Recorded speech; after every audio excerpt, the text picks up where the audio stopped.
galera? Nosso quinto tipo climático é o tropical de altitude, tá?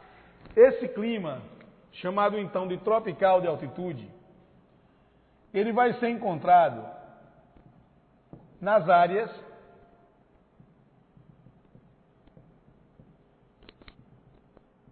de altitudes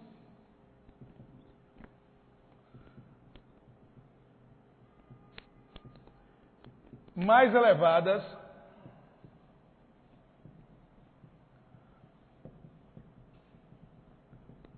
da região sudeste. Beleza? Eu aqui faço referência especialmente às chamadas serras do Planalto Atlântico brasileiro. Eu aqui faço então referência às serras do Planalto Atlântico brasileiro, tá?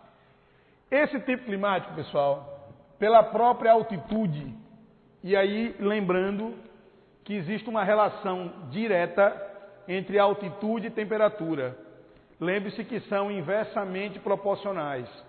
Se você aumenta a altitude, você diminui a temperatura. Então, esse clima tropical de altitude, dos climas tropicais do Brasil, será o que apresentará as menores médias de temperatura.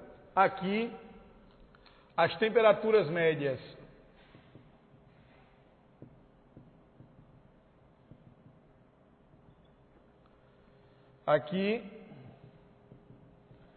as temperaturas médias, elas estão em torno dos 21 graus Celsius e a pluviosidade média é elevada. Dos climas tropicais, é o que apresenta a segunda maior média pluvial, só perde para o tropical úmido da região litorânea, tá? Pluviosidade média de 1.700 milímetros ao ano. Ok, pessoal? Aqui nós vamos encontrar, para poder então situá-los, para poder dar a vocês uma situação de georreferenciamento mais aproximada da realidade, tá? Aqui nós vamos encontrar, por exemplo, certo? Cidades turisticamente importantes na região sudeste e que exploram, em especial, o chamado turismo de inverno. Por exemplo, no Rio de Janeiro, Petrópolis.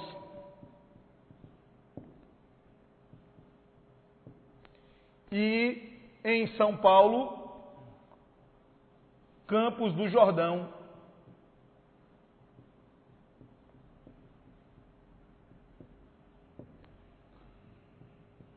São, portanto, cidades que apresentam o clima tropical de altitude. Pessoal, aqui a vegetação ela vai ser uma mata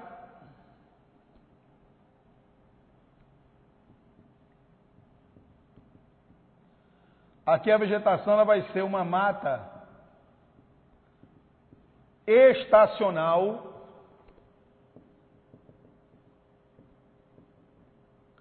de altitude. Essa mata estacional de altitude, ela é uma representação da Mata Atlântica, tá certo? Somente para a gente deixar aqui um esclarecimento maior. Eu já falei com vocês no momento anterior, tá? Sobre algumas características preliminares da Mata Atlântica, beleza? Mas aí eu queria reforçar o seguinte, ó, como o tropical de altitude, ele só é encontrado na região sudeste, na mesma região sudeste, a Mata Atlântica pode ter outro nome, tá? Na mesma região sudeste, a Mata Atlântica pode ter outro nome. Eu vou inclusive anotar aqui de vermelho para dar de fato maior destaque. Olha, preste bem atenção, tá? No sudeste,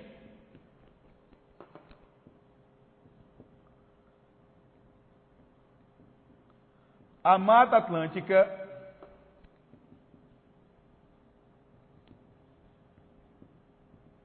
por recobrir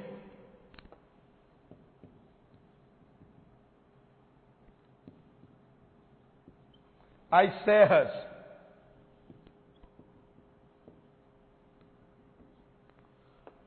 do Planalto Atlântico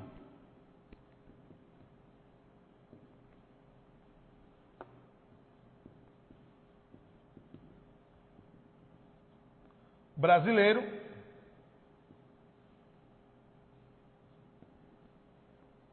recebe o nome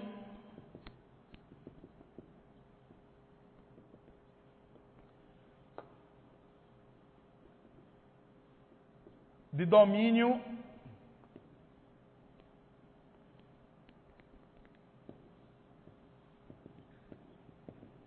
dos mares de Morros. Então, muita atenção e muito cuidado com isso. Quando vocês estiverem lendo, estiverem estudando, tá? E aparecer entre os domínios morfoclimáticos do Brasil, o domínio dos mares de Morros, lembrem-se que é a Mata Atlântica na região sudeste. Beleza, galera? Ok. Atenção comigo agora, tá? O nosso sexto e último tipo climático, vou colocar aqui do lado direito. O nosso sexto e último tipo climático é o subtropical úmido.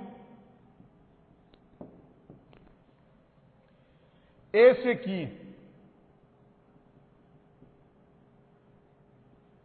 é o tipo climático que equivale a 8%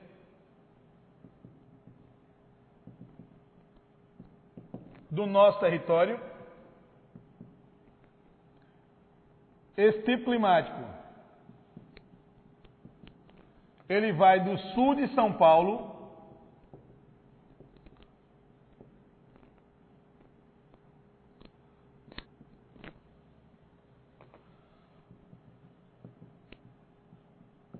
aos estados da região sul. Outra situação importante aqui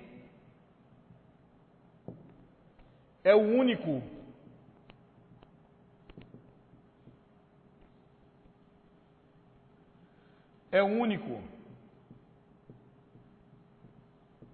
clima do Brasil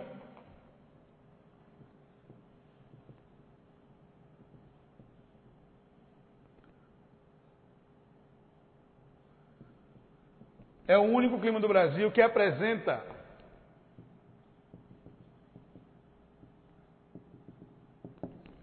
as estações do ano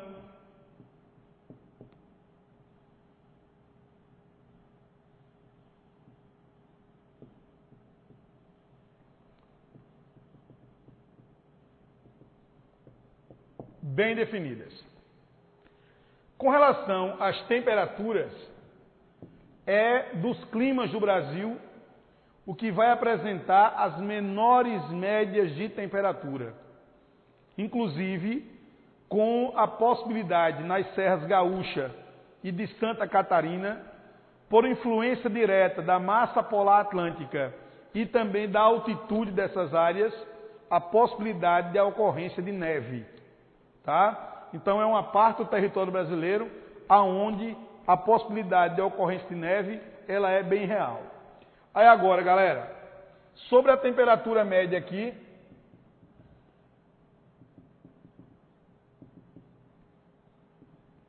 ó, aqui as temperaturas médias, elas são de 19 graus Celsius, ok? A pluviosidade, mas antes de citar a pluviosidade, aqui vai ter ainda uma grande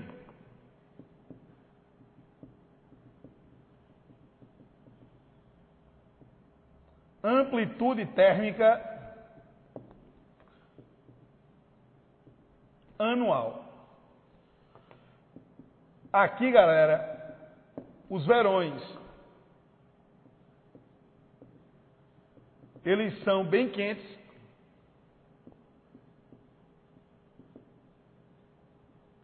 enquanto que os invernos, eles são bem frios. Essa é uma característica bastante pertinente a localidades que estão de médias para as chamadas altas latitudes. Beleza?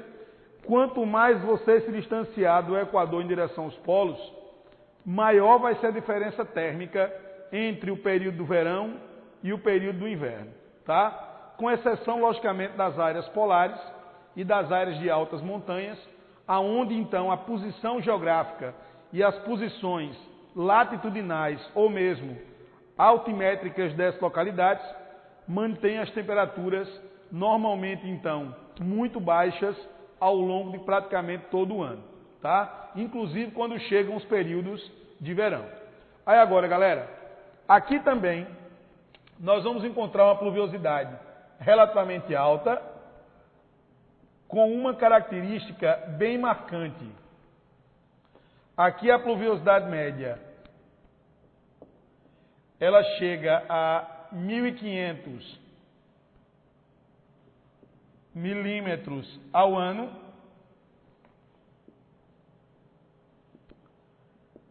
E apresentam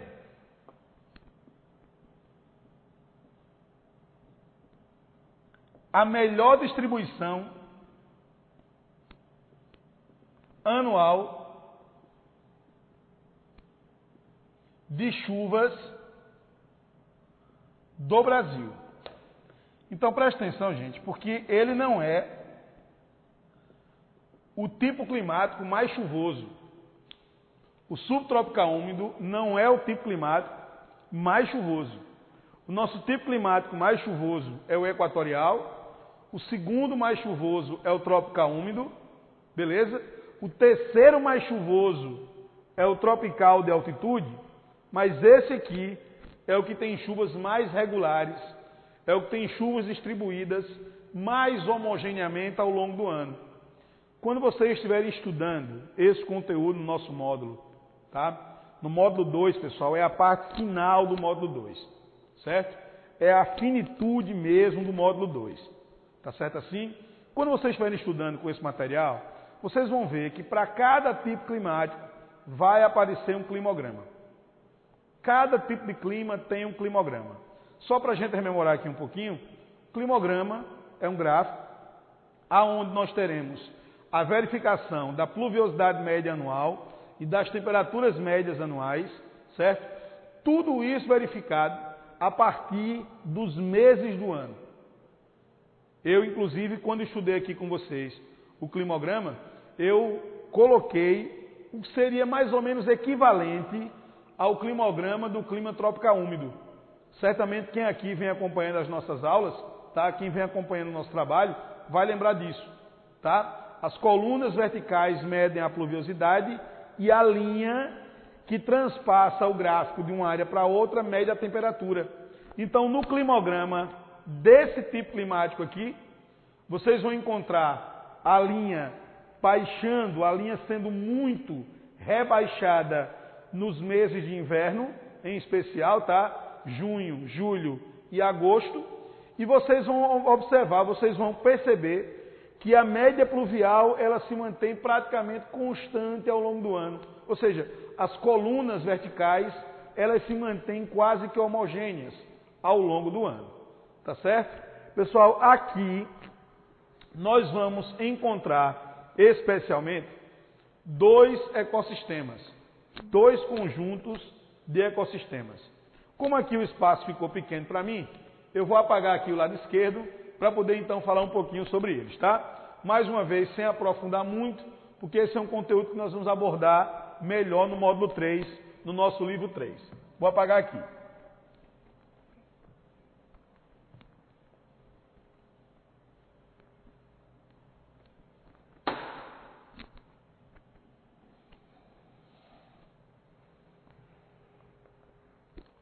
Olha só, gente. Presta atenção comigo. Aqui, no clima subtropical, nós vamos especialmente encontrar dois conjuntos vegetais muito importantes. O primeiro deles, nós vamos chamar de mata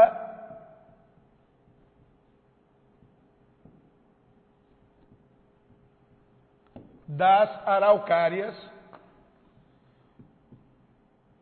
ou simplesmente mata dos pinhais, tá?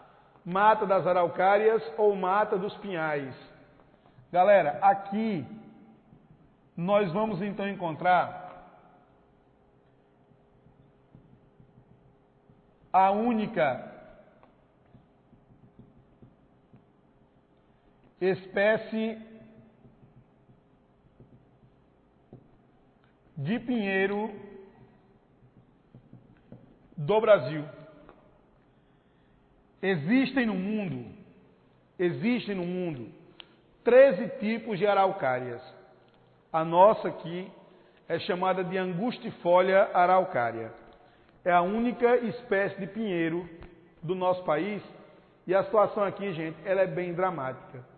Esse é o ecossistema mais destruído, esse é o ecossistema mais devastado do Brasil. Essa área aqui, ela tem 97%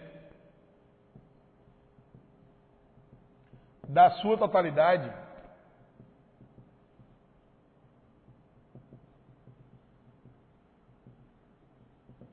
já destruída.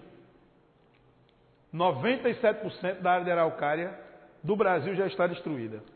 E aí eu posso falar, por exemplo, a expansão da cafeicultura, posso falar na expansão da pecuária para a abertura de pastagem para a criação dos animais, posso falar ainda na utilização da madeira para a produção de móveis, para a produção de papel, para a confecção de casas, tá? Esses seriam os fatores mais importantes responsáveis então pelo desmatamento na região das araucárias.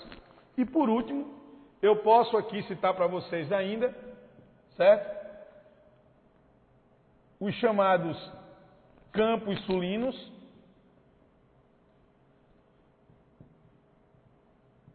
e os campos sulinos têm outros nomes. Podem se chamar de campos sulinos, podem ser chamados também de pampas, podem ser chamados de pradarias e podem ser chamados ainda de coxilhas. Ok, galera?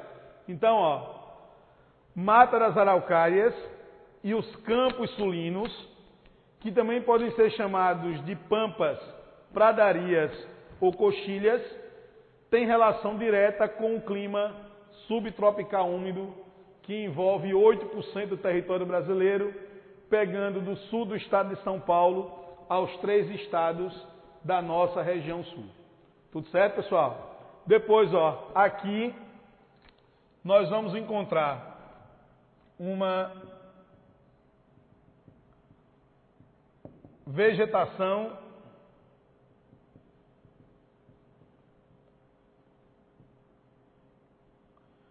predominantemente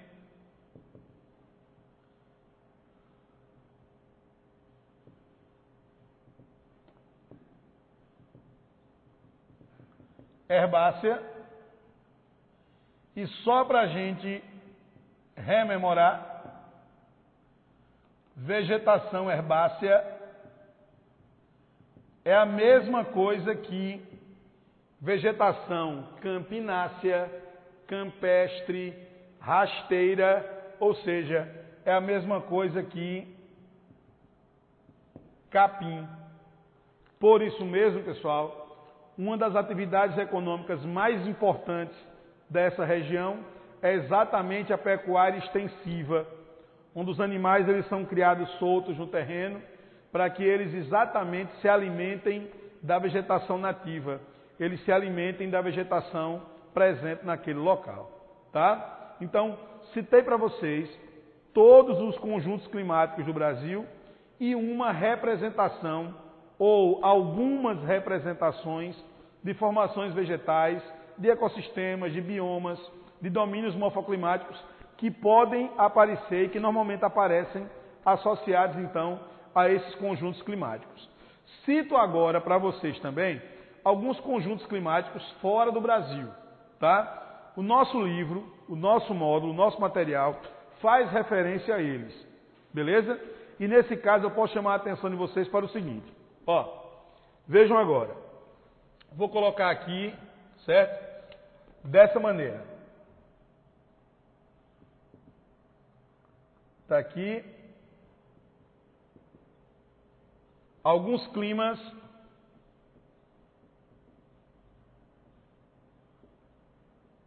internacionais, tá? Gente, primeiro eu chamo a atenção de vocês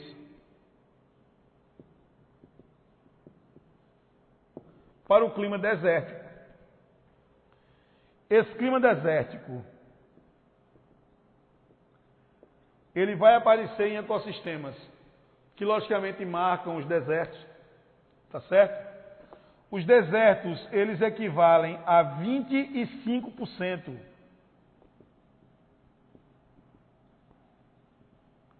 das terras emersas do globo, equivale a 25% das terras emersas do nosso planeta, e terras emersas são aquelas que estão acima do nível das águas, portanto marcam oceanos, marcam aliás continentes e marcam ilhas. Qual vai ser a diferença entre o continente e a ilha? O tamanho. Não esqueçam disso. A Austrália é a grande referência. Se as terras emersas forem maiores ou se forem maiores do que a Austrália, serão continentes. Se forem menores ou iguais à Austrália, serão, portanto, consideradas como ilhas, tá? O clima desértico, deixa eu ajeitar aqui. Aqui é ao vivo, viu, pessoal?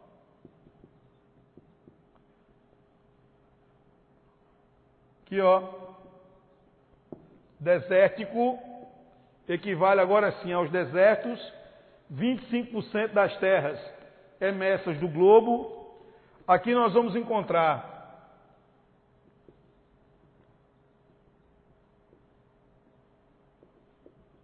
médias pluviais já abaixo de 230 milímetros por ano.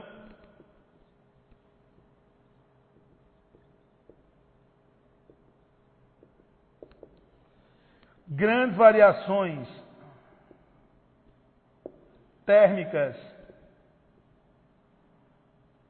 diárias,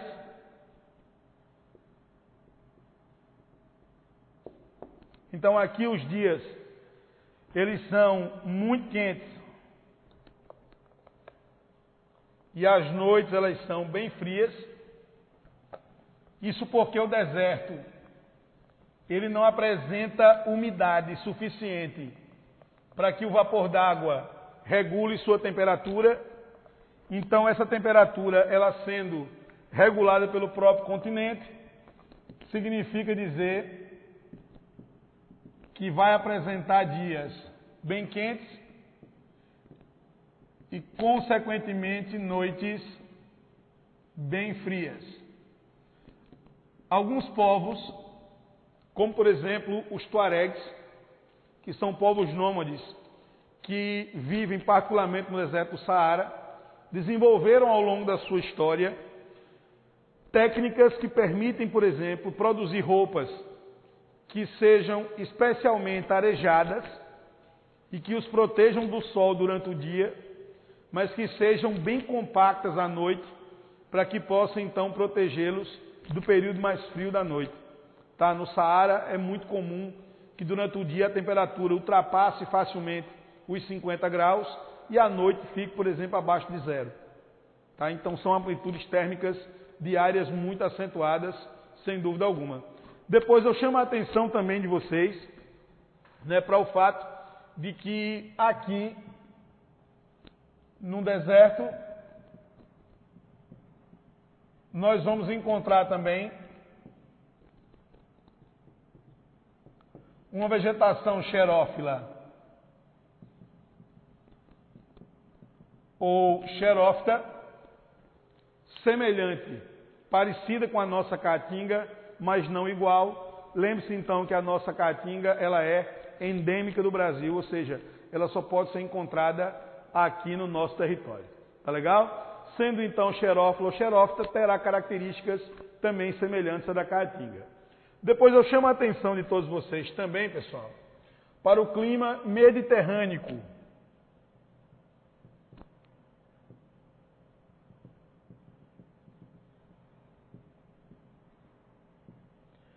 O Mediterrâneo vai aparecer, obviamente, em áreas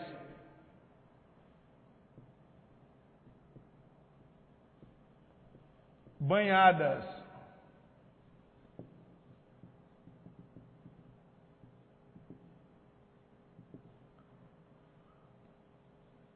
pelo Mediterrâneo. Então, eu posso citar aqui parte da Ásia, norte da África, sul da Europa, uma parte da Península Ibérica, não é assim? Pessoal, aqui eu vou encontrar um tipo climático semelhante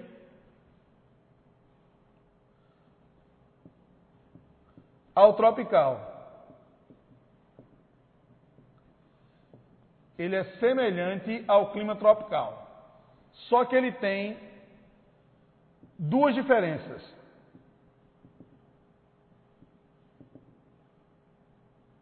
Temperaturas um pouco menores e principalmente chuvas durante o outono e o inverno. Enquanto que nos climas tropicais é mais comum que as chuvas se concentrem entre a primavera e o verão. Aqui, pessoal, a vegetação mais encontrada é a vegetação das estepes, e a vegetação de estepe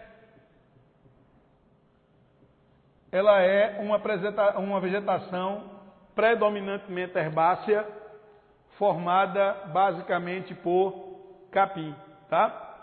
Por último, listar aqui então para vocês,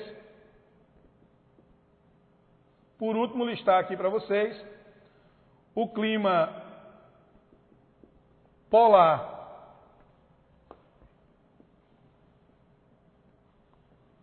ou de altas montanhas.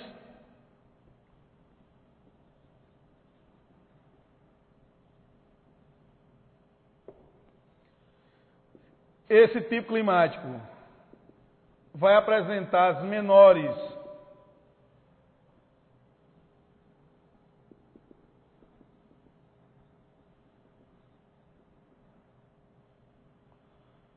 temperaturas da Terra, vai apresentar também índices pluviais relativamente bem baixos, porque para chover, logicamente, tem que haver evaporação e evapotranspiração, e aqui com a baixa temperatura, praticamente não ocorre isso. Beleza? Então vai apresentar as menores temperaturas da Terra, as menores temperaturas do planeta, tá legal? E vai apresentar aqui também, certo? Como estratificações vegetais, especialmente duas vegetações, tá? Destaque para a tundra,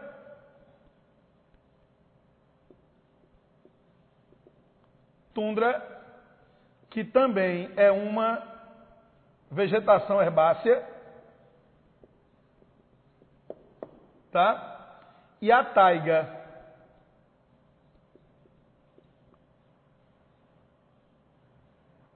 que é uma vegetação do tipo arbórea,